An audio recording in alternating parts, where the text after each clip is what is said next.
Alright, so we've checked all of our work here, looked it all over, made sure that everything was good, re-inspected it. I've oiled up the cylinder, piston, bearings. We've washed out the bottom end, washed everything up, and really all that's left is to reassemble the thing. Durco, what I use for a sealant, no gasket. And it does not take very much. Just cover the metal. Don't put a bead on there. Just a thin skin's all you need. You're only trying to fill up I don't know, a couple thousandths at the very most. If it was further off than that way, you'd have other issues.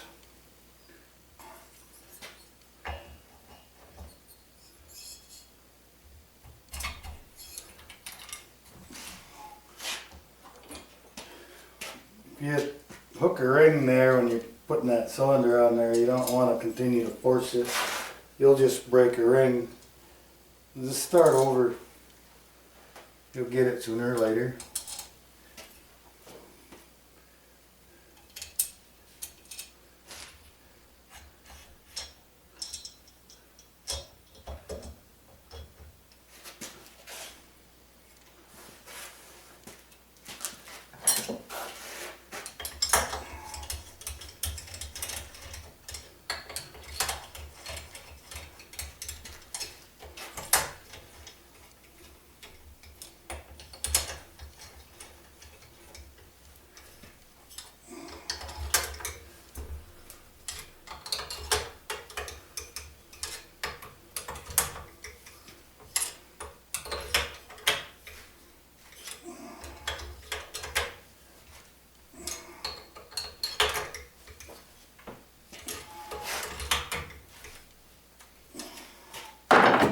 Drop the NICs on the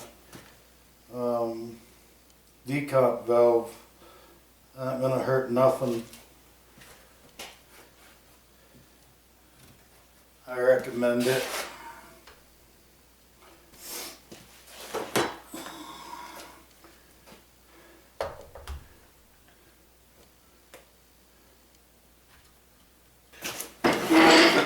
Don't forget to hook up the impulse line. That's one of my favorites. I like to do that. Take note of where the wires were before you take it apart. Know where to put them when you go back together.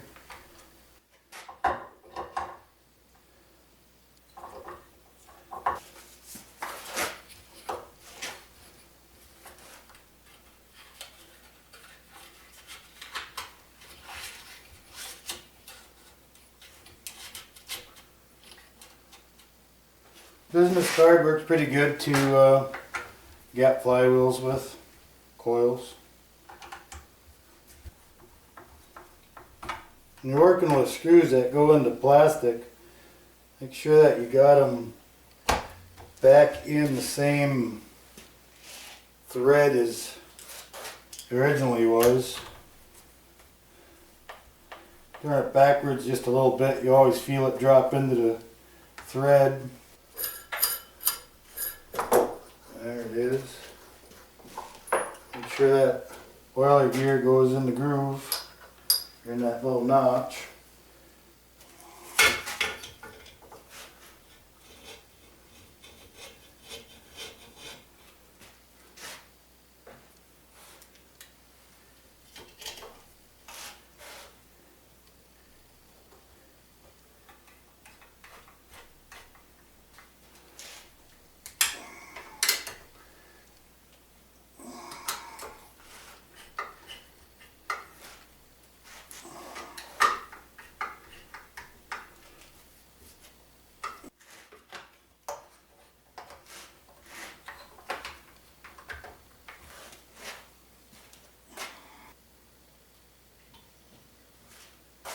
New spark plug, and again I like to put a little anti-seize on them. It gives them a little bit of a lubrication of something that's going to stay there for a while.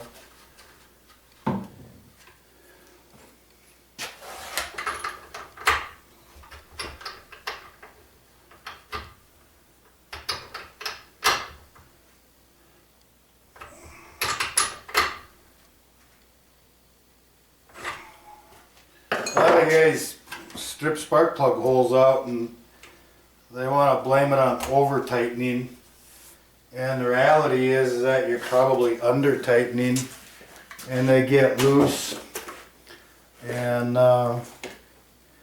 once all that kind of stuff starts, why it's running with the spark plug in there loose and it's fluttering in there and it just eats the threads right out of it.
Most important part though, you know, is that right there, right? So I recommend everybody to use 32:1. It's a recommendation. I do put a 32:1 only sticker on all of my saws, but still it's just a recommendation. You can do anything you want. It's your saw. You want to run 100:1 AMSOIL in there, go ahead. Don't bring it back to me. This is what I recommend. One mistake I made with doing this video series is that I didn't plan on doing that, making these series with this saw. It was kind of an afterthought. So I don't have a before test cut video with this saw.